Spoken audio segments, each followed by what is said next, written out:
제가 오늘 성도님들과 함께 나누고 싶은 사람의 이야기는 느헤미야의 이야기입니다. 느헤미야가 살아오면서 굉장히 많은 다양한 일들이 있었죠. 그 한 사건 한 사건에 집중해서 함께 살펴보기보다 느헤미야의 전체의 인생을 살펴보면서 느헤미야는 어떤 가치관을 가진 사람이구나, 그의 인생 속에서 이렇게 일관적인 성도의 모습이 있구나 하는 모습을 같이 나눠보도록 하겠습니다. 느헤미야에게 정식으로 수여된 그런 수식어는 아니지만 저는 이 문구가 느헤미야의 인생에 있어서 잘 어울린다고 생각이 듭니다. 그것은 바로 개혁된 교회는 계속 개혁되어져야 한다라는 말입니다. 아마 공부를 좀 하신 분들은 이 말을 이미 알고 있을 수도 있고, 좀 내가 많이 안다, 잘 안다 하시는 분은 라틴어로도 알고 계실 수도 있을지도 모르겠습니다. 그만큼 역사 속에서 이 말은 굉장히 유명한 말이기 때문입니다. 당연히도 이 말의 뜻은 당연히 교회는 이렇게 막 개혁을 해야 되니까 힘을 가져야 되고, 밀리면 안 된다, 항상 권력의 쟁탈을 승리해야 한다, 뭐 그런 말은 아니겠죠. 교회 리더십에서 한번 밀리면 끝이니까 자리를 지켜라, 뭐 그런 말은 아닐 것입니다. 이 말의 본의는 개혁된 교회는 항상 개혁되어져야 한다, 신자들이 살아가면서 내적으로 성령 안에서 말씀과 기도로 갈아엎어져야 한다는 것을 말합니다. 신자라면 누구든지 이런 경험이 있습니다. 언제 있냐고요? 처음 예수님을 내 마음의 구주로 영접할 때 있습니다. 우리는 다 경험하였지요. 이전에 내가 갖고 있던 세상적인 가치관들, 내 주관들, 그런 것들이 모두 예수 안에서 갈아엎어집니다. 이제는 내가 나를 위해서, 내 욕심을 위해 사는 것이 아니라 예수님을 위해서 살아야지, 내가 살아가는 길보다 예수님의 은혜가 훨씬 더 중요했구나 라는 마음을 가지고 다 갈아엎어집니다. 그때의 그 갈아엎어짐이 지속적으로 우리의 고집과 세상의 유혹이 틈타지 못하도록 내 마음을 지키고 갈아엎어지고 하나님께 계속해서 드려져야 한다는 것이지요. 사람은 언제든지 혼자 서 있으면 자기 욕심에 의해서 흔들릴 수 있습니다. 인간은 너무나 쉽게 무너질 수 있는 연약한 존재라는 것을 모두가 알기에 이렇게 개혁된 신자는 그렇게 말하지 않고 개혁된 교회는, 우리 공동체는 같이 개혁해야 한다라고 이야기를 하는 것이죠. 이 문구를 느헤미야의 인생이 잘 보여줍니다. 자, 이제부터 느헤미야의 이야기를 본격적으로 살펴보도록 하겠습니다. 첫 번째, 느헤미야의 등장입니다. 흔히 느헤미야 하면은 성벽을 재건한 사람, 건축가, 뛰어난 백성의 지도자 정도를 생각하실 수 있겠지만, 하지만 처음부터 느헤미야가 성경에 그렇게 건축자다, 성벽을 짓기 위해 태어났다, 그렇게 소개하고 있지는 않습니다. 오히려 그 정반대입니다. 느헤미야는 과장을 조금 더 보태면 정말 다 가진 사람이었습니다. 세상엔 좀 치사하지만 그런 사람이 있습니다. 이미 누구는 열심히 해서 잘 돼 볼 테야, 누구는 어떤 일을 열심히 해서 이름을 내볼 테야, 그렇게 열심히 하지만 이미 다 얻은 사람이 있습니다. 아무런 변화와 노력이 없는 지금이 가장 편안한 사람. 가만히 있으면 옆에 있는 사람들이 당신 다 성공했다 그러고, 내 분위기에 맞춰오려고, 내 눈에 어떻게든 들어오려고 나를 칭찬하고 나를 드높이려는 그런 분위기 속에 살아가는 사람들이 있지요. 실제로 가장 높은 곳에서 자신의 권력을 가지고 하고 싶은 거 그냥 하면서 편안하게 사는 사람이 있습니다. 아무도 나에게 도전하지 않는 사람, 그런 사람이 있죠. 성경은 느헤미야를 이런 부류의 사람으로 소개를 합니다. 그도 그럴 것이 당시에 천하를 제패했다라고 여겨지는 페르시아 그 왕궁에서 느헤미야가 살았기 때문입니다. 느헤미야는 그 왕궁에도 특별히 왕의 바로 옆에서 술 맡은 관원장으로서 왕의 총애를 받는 사람이었습니다. 2장에 보니까 실제로 느헤미야의 표정이 어두워지니까 왕이 물어봅니다. 느헤미야야, 무슨 일이 있느냐? 느헤미야가 진솔하게 자기의 고민을 이야기하니까 왕이 그 고민을 듣고 들어줍니다. 우리 회사에 다녀보신 분들은 이게 얼마나 엄청난 것인지 압니다.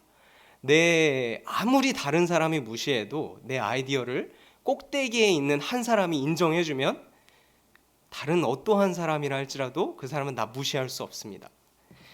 내 아이디어가 높은 사람에게 통과만 되어도 기분이 굉장히 좋을 때가 있죠.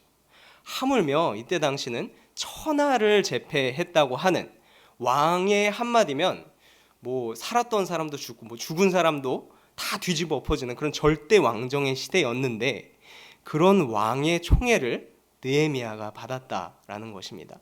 가장 강력한 백을 등에 업고 살아가는 사람이 느헤미야였다라고 처음에 등장을 합니다.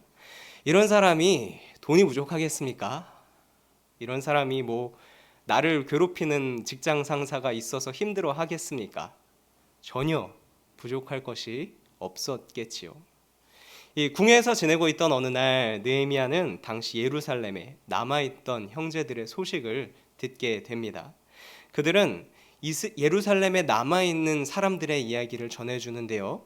그 사람들이 성벽이 불타고 상당히 비참한 상태에서 위험에 노출된 상태에서 살아간다고 느헤미야에게 이야기를 해주죠. 느헤미야는 이 소식을 듣고 마음이 미어집니다. 하나님의 약속과 계명을 가지고 누구보다도 당당하게 살아야 될 하나님의 백성들이 위험에 노출된 채 비참하게 살고 있다니까 누가 시키지 않아도 눈물이 줄줄줄 흐리고 그들을 위해서 금식하면서 기도하는 마음이 생겼던 것이지요. 그들을 위해서 아주 간절하게 기도를 시작합니다. 느헤미야는 하나님의 백성들을 향한 긍휼히 여기는 마음이 있었기 때문입니다. 그리고 그 수일 동안 기도한 후에 긴 애통하는 시간을 가진 끝에 느헤미야가 깨달은 것이 하나 있었으니 같이 한번 읽어보도록 하겠습니다. 주여 구하오니 귀를 기울이사 종의 기도와 주의 이름을 경외하기를 기뻐하는 종들의 기도를 들으시고 오늘 종이 형통하여 그때에 내가 왕의 술 관원이 되었느라. 느헤미야가 이 기도를 하고 나서 깨달은 것은 맞다, 나 왕의 술 맡은 관원이었지 라는 것이었습니다. 이 에스더와 모르드게도 그렇지만 이때 당시 살았던 사람들은 참 소명의식이 분명했던 것 같습니다. 이 모르드게가 그랬지요. 하만이란 사람이 앞장서서 이스라엘 백성들을 탄압하고 이스라엘 민족들을 괴롭히려고 하니까 에스더에게 찾아갑니다. 에스더야, 너가 왕한테 나아가서 우리 민족을 좀 도와달라고 이렇게 사정해봐야 되지 않겠니? 에스더가 좀 주춤주춤거리니까 삼촌인 모르드게가 더 재촉하지요. 에스더야, 너가 가만히 있어도 하나님은 이스라엘 백성들을 자기 백성이기 때문에 구원해 주시겠지만 너는 가만히 있지 못할 것이다. 너가 왕비가 된 것이 이때를 위하여서 된 것이 아니겠느냐 하면서 에스더를 격려합니다. 이 느헤미야도 비슷하게 생각했던 것 같습니다. 이스라엘 백성들이 고통을 받고 있다니, 같은 하나님을 섬기는 우리 백성들이 고통을 받고 있다니, 내가 이때를 위하여서 술 맡은 관원이 된 것은 아닌가? 내가 얻은 것들을 나를 위해서만 쓰려고 하지 않습니다. 하나님이 사랑하는 사람들을 도와주기 위해서 사용하려고 하죠. 그들을 도와주기 위해서 하나님이 나를 이 자리에 보내신 것이 아닌가까지 생각하게 됩니다. 이 기도를 마치고 나서 느헤미야는 왕에게 가고요. 왕에게 자기 이야기를 얘기합니다. 이런 사정이 있어서 내가 예루살렘에 가서 그런 곤고한 불쌍한 우리 민족들을 도와주고 싶습니다. 그래서 왕이 도와주고 싶습니다. 그래서 왕은 이것을 허락하지요. 우리가 기억하는 성경이 주요하게 말하는 느헤미야 이야기의 시작은 바로 이것입니다. 느헤미야는 돈을 많이 가졌지만 돈 많이 가진 사람이라고 직접적으로 나오지 않습니다.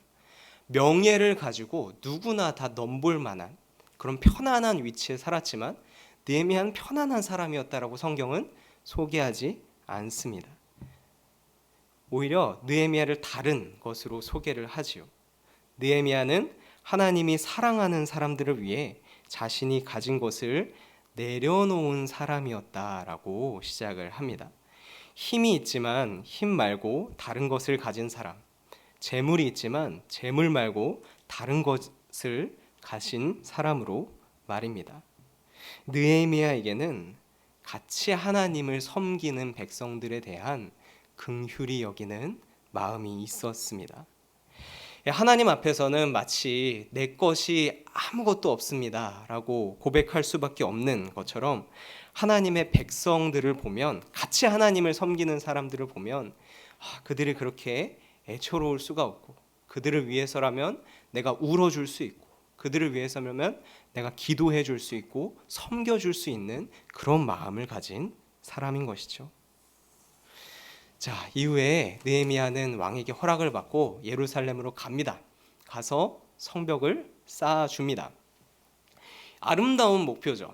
우리 같이 잘 살아봅시다. 하나님의 백성으로서 당당하게 우리 믿음을 가지고 살아봅시다. 아름다운 목표를 향해서 갑니다. 하지만 우리 성도님들 다 아시다시피 목표가 아름답다고 해서 과정도 아름다울 리가 없죠. 엄청나게 고생합니다. 제가 간단하게만 몇 가지를 소개해 드리도록 하겠습니다. 하루는 우리끼리 성벽을 잘 쌓아보자, 으쌰 막 이것이 중요한 일이다 막 하고 있는데 이방 민족들이 막 이렇게 놀러 옵니다. 그래서 눈을 흘기면서 쳐다보더니 너희들이 쌓은 성벽은 여우가 올라와도 넘어질 거야, 그런 열받는 소리를 하기도 합니다. 또 한 번은 그들이 방해한다고, 그런 놀렸던 이방 백성들이 방해한다고, 언제 쳐들어올지 모른다는 소문이 쫙 퍼지게 됩니다. 그래서 안 그래도 지금 성벽 쌓기 바쁘고 사람 더 필요하고 손이 더 필요한데 그런 일이 벌어지니까 인원을 쪼개야 했습니다. 그래서 누구는 공사를 하고 있을 시간에 누구는 창을 들고 활을 들고 그 사람들을 지켜야 되는 겁니다. 이 얼마나 큰 노동력의 낭비인지, 열흘이면 할 수 있는 일을 20일에 걸쳐서 이렇게 할 수밖에 없는 노동력 손실이 생기는 것이죠. 또 한 번은 이 사람들이 누가 봐도 느헤미야를 해치려고 잠깐 부릅니다. 느헤미야야, 우리 할 말이 있는데 저기 먼 곳까지 혼자서 와야 돼, 꼭 혼자서 와야 돼, 그런 식으로 느헤미야를 꿰어내려고 하죠. 이 심장이 약한 사람 같았으면 이 사람들이 지금 나를 대해서 나쁜 일을 하려고 하는구나 하고 엄청난 위협을 받았을 것입니다. 이 외부에서 괴롭히면 내부에서라도 우리끼리 으쌰으쌰 잘하는 맛이라도 있어야지. 한 번은 성벽을 쌓는 동안 가난한 사람들이 탄원을 합니다. 뭐냐, 어떤 부자가 가난한 사람들한테 음식을 나눠줬답니다. 여기까지는 괜찮은데 그것을 그냥 나눠준 게 아니라 높은 이자로 나누어줬다는 것이죠. 그들의 집을 담보로 잡고 땅을 담보로 잡고 해서 나중에 빚을 못 갚으면 다 뺏어가는 것이죠. 가난한 사람은 더 가난해지고 결국에 가진 것이 아무것도 없게 되고 그렇게 어려움에 악덕 사채업자에 시달리게 됩니다. 그래서 느헤미야가 또 거기에 가서 여러 가지 것들을 해결을 해냅니다. 이외에도 많이 있지만 어쩜 이렇게 하나하나의 어려움들이 주옥 같은지 젊은 사람들은 이런 어려움이 다가올 때마다 멘붕이라고 하죠. 정신이 탈탈탈탈 털려가지고 어지러울 정도로 도대체 어디서부터 이걸 풀어야 되나, 풀면 풀리긴 하나, 그런 어려움에 직면하게 되는 것입니다. 하지만 우리 모두 알다시피 느헤미야는 그 어려움을 다 해결해냅니다. 하나님의 사랑을 품은 사람이었기 때문에 도중에 포기하지 않고 끝까지 그 사명을 완수해 나가는 것이지요. 그렇게 느헤미야의 숱한 방해와 열악한 상황을 극복하고 6장에서 마침내 성벽을 재건 완료합니다. 성벽이 완성되는 날 우리는 같이 기뻐했습니다. 우리는 같이 눈물을 흘렸고, 우리는 같이 율법책을 읽고, 우리는 같이 지난 날을 회개했고, 우리는 같이 새로운 리더십을 세우면서 이제부터는 진짜로 잘해보자. 이제부터는 우리가 하나님의 백성이 되자. 이제부터는 우리가 하나님의 언약 백성으로 당당하게 회복된 모습으로 살아가자고 개혁을 성공시킵니다. 누가 봐도 느헤미야는 이 개혁에 혁혁한 1등 공신이 됩니다. 이렇게 느헤미야의 인생 1막이 끝나게 되지요. 그러고 나서 여기까지의 과정이 느헤미야 12장입니다. 느헤미야 참 대단한 사람이다. 잘했다. 어쩜 이렇게 한 사건조차도 여러 명이 들러붙어도 해결하지 못하는데 한 사람이 여러 개의 이런 사건을 해결해가며 이스라엘을 회복시킬 수 있을까? 놀랍지요. 열심히 할 것을 다 했으니, 처음에 목표를 이뤘으니 은퇴 끝 할 줄 알았는데, 우리가 같이 읽은 것처럼 한 장을 더 넘겨보니까 13장이 또 있습니다. 느헤미야가 해야 할 사역이 아직 남았다는 것이지요. 느헤미야에게 함께 성벽도 세우고 말씀도 읽고 회개도 한 이스라엘 백성들이 시간이 지나니까 다시 악한 일에 빠져 있다는 소문이 들리는 것입니다. 이 교회에서 한 부서에서 몇 년 동안, 십몇 년 동안 이렇게 섬기다 보면 이런 생각이 들 수도 있습니다. 나 이제 할 만큼 했다. 열심히 했다. 그러니까 내년에는 좀 쉬고 싶다. 느헤미야도 원래 본업이 건축가가 아닙니다. 원래 여기서 고생하고 있을 만큼 그렇게 고생해야만 자기 생계가 유지되는 사람도 아니었고요. 이 일로만 고생해야 빛을 바라볼 수 있는 그런 사람도 아니었습니다. 그냥 왕궁에서, 왕 옆에서 자기 본분만 다해도 충분히 박수받는 사람이었지요. 그러나 예루살렘의 이스라엘 백성들을 위해서 그들을 불쌍히 여기는 마음에서 성벽을 지었고, 후에 예루살렘을 떠나 다시 왕에게로 돌아가야만 했습니다. 본업으로 돌아온 것이죠.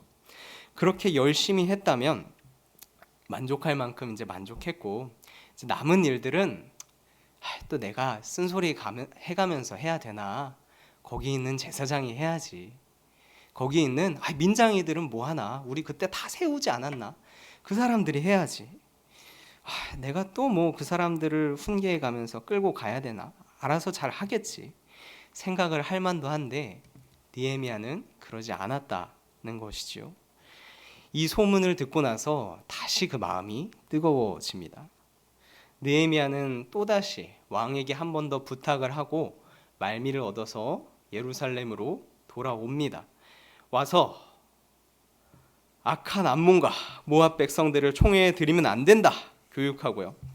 성전에 그 잘못된 용도로 한켠에 사용하고 있던 그 장소를 도비아의 물건들 그런 거 이렇게 다 내어버리고 화를 내면서 이렇게 쓰면 안 된다 교육하고 정결하게 만듭니다.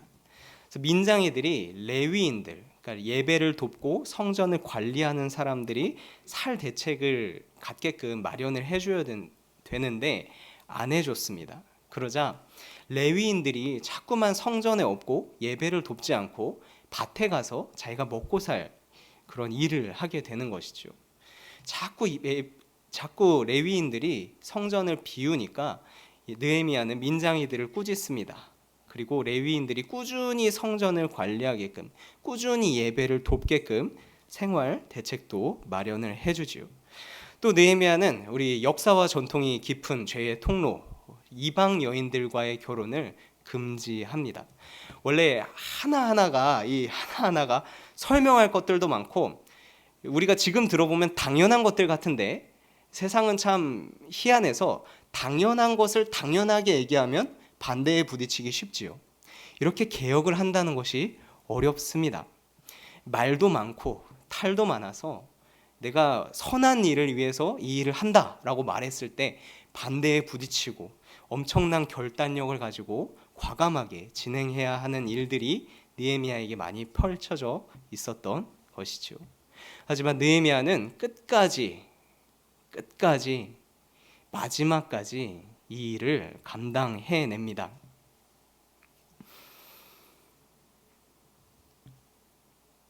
느헤미야는 앞장서서 무엇이 하나님 앞에 거룩한 백성인지 그 태도를 짚어주는 것입니다.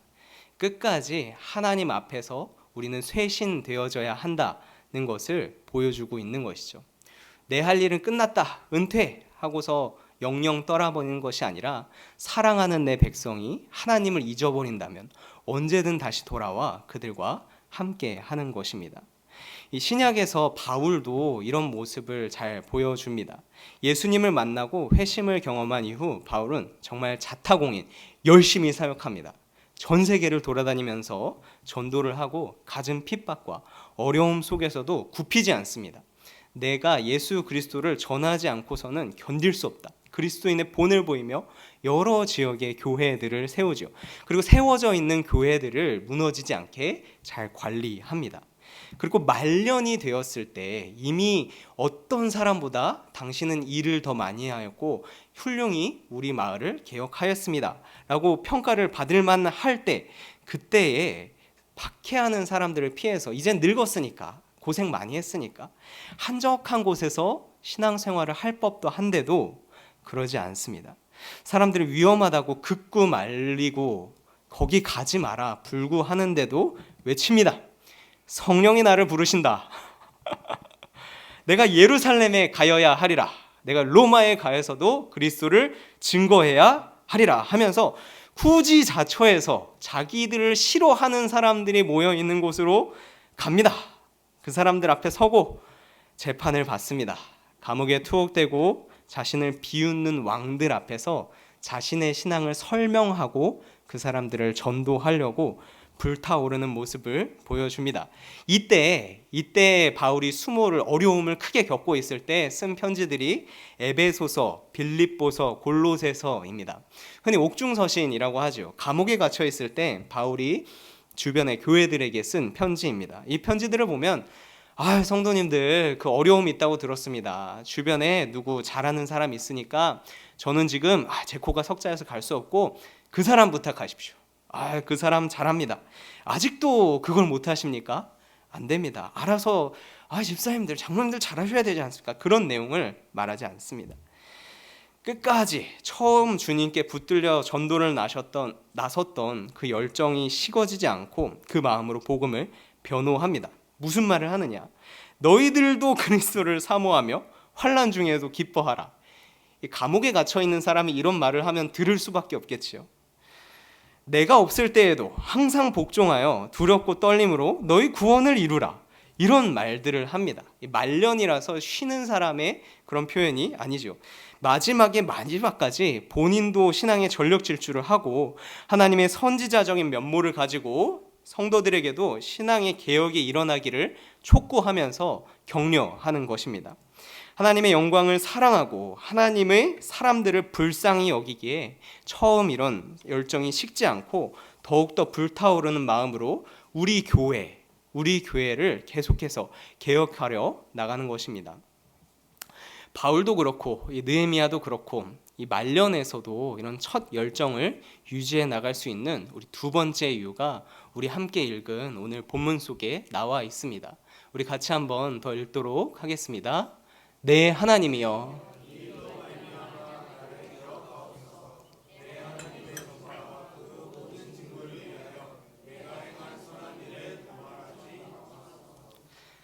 주님 나를 기억하여 주시옵소서. 나를 어떻게 기억하느냐? 이 선한 일을 행한 나를 기억하여 주시옵소서. 내가 한 이 선한 일을 주의 일로 삼아 주시옵고 주님이 나를 선한 일을 행한 사람으로 기억해 주십시오.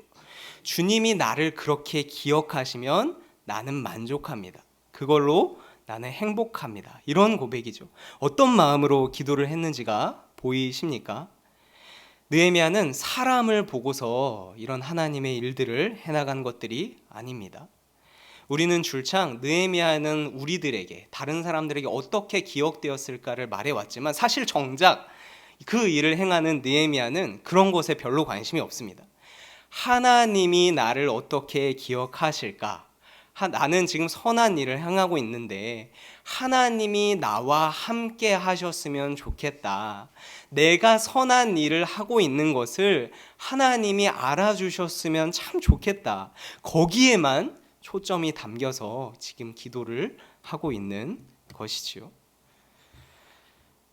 느헤미야는 참 선지자 같은 역할을 많이 했습니다. 하나님의 말씀이 주어지면 이미 주어진 하나님의 말씀을 가지고 백성들한테 나아갑니다. 너희들 지금 잘못하고 있다. 하나님께서 나에게 이 말씀을 주셨다. 회개하라. 그리고 이대로 행해야 한다. 촉구하는 사람이 선지자지요. 느헤미야가 중간에 넘어지지 않고 이 역할을 다할 수 있었던 이유는 바로 이 기도. 이 하나님만 바라보고 했기에 하나님이 내 이런 일 가운데 함께 행하셨으면 좋겠다. 하나님이 내 일을 기억하셨으면 좋겠다. 그런 마음을 올곧이 가지고 했기 때문에 끝까지 흔들리지 않았던 것이죠. 신기하게도 요즘 시대에 이르러서는 너도 나도 조금 교회 생활을 오래 해본 사람이면 선지자 역할을 하고 싶어 합니다.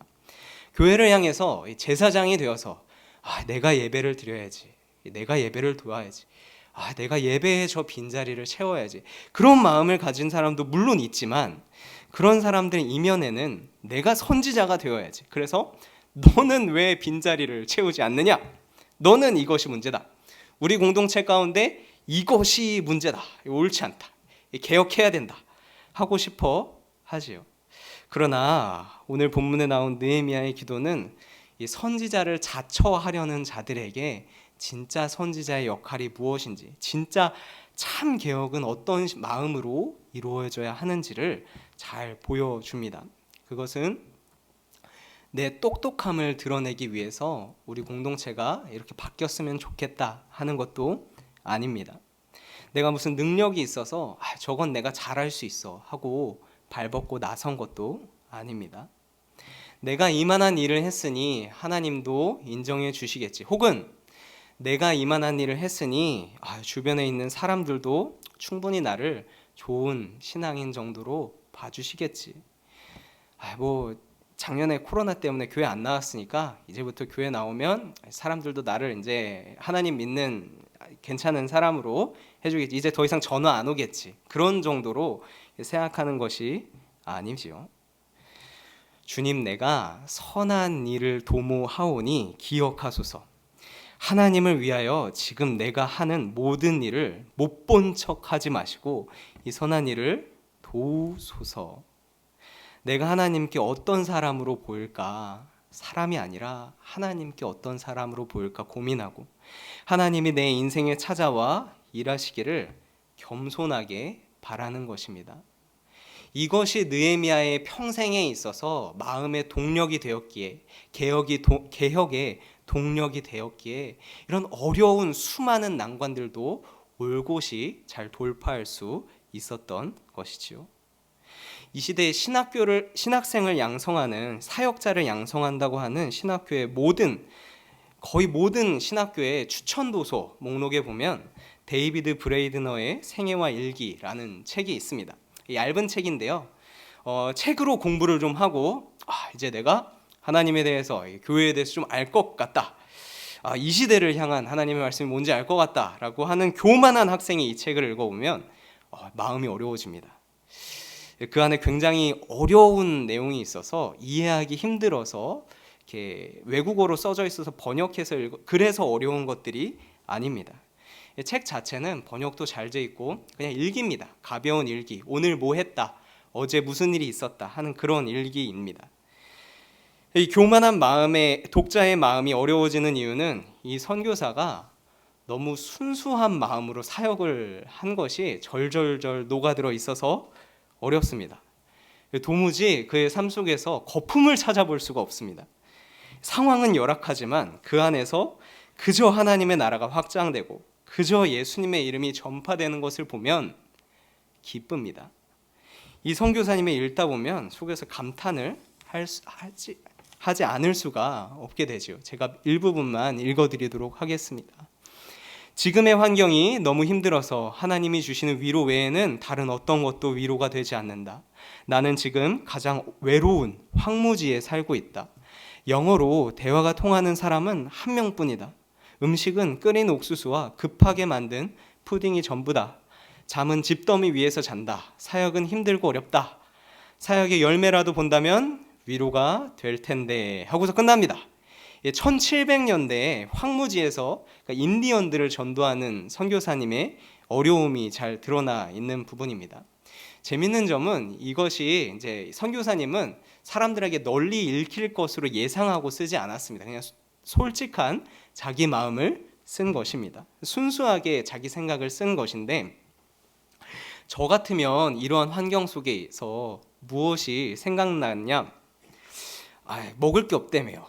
사냥부터 해야죠. 잠자리가 불편하다며 이불부터 사야지. 그런 생각을 일기에다가 적어놨을 텐데, 이 선교사님의 결론은 뭐 그런 게 아닙니다. 이런 생활에 불편함이 있으니 사역의 열매가 있으면 좋겠다. 사역의 열매가 있다면 내 마음이 참 만족이 차오를 텐데, 주님 주시는 위로가 있다면 정말 좋을 텐데 하고 하늘의 것을 바라보지요. 또 인디언들 가운데 전도가 어느 정도 되자 이런 내용을 남깁니다. 하나님께서는 어느 시점에 인디언 가운데 이 일을 시작하신 것이 분명하다. 내가 알기로는 이 시점은 나의 힘이 한계에 도달해 있을 때였다. 하지만 이때가 하나님이 일하시기에 가장 적합한 시기였다. 모든 희망과 인간적인 소망이 완전히 깨어져 버렸을 때 전능하신 주님께서는 역사하셨다. 내가 약할 때에 곧 강함을 허락하여 주셨다. 여기서 나는 흑암과 절망의 늪에 있을지라도 맡은 일을 끝까지 감당해야 함을 깨달았다. 이런 영적인 거장을 만날 때면 마음이 교만했던 한 바리새인 했었던 그 교만한 신학생의 마음이 어려워집니다. 부끄러워지기 때문이죠. 난 내가 열심히 해서 이렇게 하나님의 마음을 잘 알았다고 생각했는데, 사실은 하나님의 마음을 알아갈수록 하나님께 나는 어떤 사람일까 생각할수록 이렇게 뿌리가 깊어져 가는구나 느끼기 때문입니다. 계산 없이 이런 하나님을 향한 순수한 사랑은 성도를 어떠한 고난 속에도 견디게 합니다. 아니, 견디게 한다는 표현이 무색할 만큼 열정을 가지고 그 안으로 들어갑니다. 들어가서 기도하며 하나님의 은혜를 구하죠. 내가 상황은 이렇게 힘들겠지만 하나님이 은혜를 부어주시면 너무 위로가 될 것 같습니다. 내 힘이 다하여서 더 이상 아무것도 할 수 없을 때 오늘 본문처럼 일단 하나님만 바라보며 기도합니다. 하나님, 이 일을 기억하소서. 우리가 행한 이 선한 일을 가만히 두고만 보지 마시고 역사하소서. 우리를 통하여서 일하소서. 복음을 기대하고 하나님이 일하심을 기대하고 끝까지 충성하는 것입니다. 우리 갈라디아서 1장 7절 말씀입니다. 우리 같이 읽어보도록 하겠습니다. 다른 복음은 없나니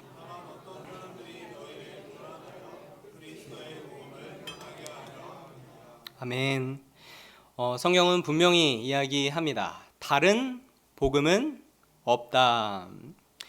이 말은 어떤 말이냐면, 정상적인 신앙을 갖고 있는 사람이라면 우리에게 복음을 빼면 다른 기대가 없어야 한다라는 것을 말하기도 합니다. 우리가 교회에서 이런 말도 하고 필요에 의해서 또 저런 말도 하고 여러 가지 논의를 하면서 나아가지만, 오늘 나온 느헤미야의 진심, 하나님께서 기억해 주시기를 간절히 바란다. 나는 하나님의 사람이다라는 그 마음 없이는 아무것도 남지 않는다는 것이지요. 하나님이 내 삶에 와서 일하시면 좋겠다는 마음 없이 다른 것으로만 채워져 있다? 그 문제가 있는 것입니다. 사랑하는 성도님들, 교회 안에서 하나님을 사랑하는 마음, 하나님의 시선으로 봤을 때 긍휼히 여기는 마음으로 일하지 않으면 그것이 어떤 것이든 성도님들은 교만하여질 것입니다. 그리고 또 피곤하며 지칠 것입니다. 확실합니다. 아직 그러지 않았다면 조금 더 해보면 교만해질 것이고 피곤해질 것입니다. 왜냐하면 사람들은 내 마음을 잘 모르거든요. 내 마음을 잘 모르는 거는 당연한 거라 치고 내가 무슨 일을 했는지도 다 모르거든요. 일을 알아주기만 해도 감지덕지죠. 알고 있어도 별로 그렇게 신경 써주고 싶어 하지 않습니다. 저 사람이 얼마나 훌륭한 일을 했는지 알지만 알면서도 잊어버리거든요. 전 세계적으로 이제 코로나로 얼어붙었던 사회 분위기가 활기를 점점 치고 있습니다. 점점 회복되는 방향 중에 있지요. 교회도 순모임도 다시 활성화되고 공적인 예배 자리에도 이렇게 많이 와서 마스크를 벗고 함께 예배하고요. 이곳저곳에서 반가운 얼굴들, 아직도 제가 처음 보는 얼굴들이 매주 보이기도 합니다. 5월을 맞아서 행사도 많아지고 있고요. 이 모든 예배와 하나님을 만나는 기도와 행사와 인사의 자리에 이 오늘 이 함께 읽었던 느헤미야의 기도가 성도님들의 가슴에 스며 있기를 소망합니다. 주님, 선한 일을 하는 우리를 기억하여 주시옵소서. 하나님이 내게 긍휼히 여기는 마음을 주셨습니다. 그래서 주변에 보내주신 한 영혼, 지금 옆에 있는 한 영혼, 우리 집에 있는 한 영혼, 우리 부서, 내가 맡은 학생 한 영혼, 그 영혼을 섬기고 용서하고 전도하고 가르칠 때에 내가 하고 있는 이 선한 일들이 사람에게 좋기보다는 하나님께서 기억하는 일이 되게 하여 주시옵소서. 내가 열심히 해서 내가 망쳐서 도루묵되고 그러면 아무것도 안 됩니다. 하나님이 사용하셔서 우리의 삶이 신앙이 작동되게 해야 합니다. 이 순수한 열정과 기쁨으로 이 첫사랑을 지키며 많은 일들을 해나가는 하늘의 상급을 쌓아가는 성도님들이 되시기를 소망하겠습니다.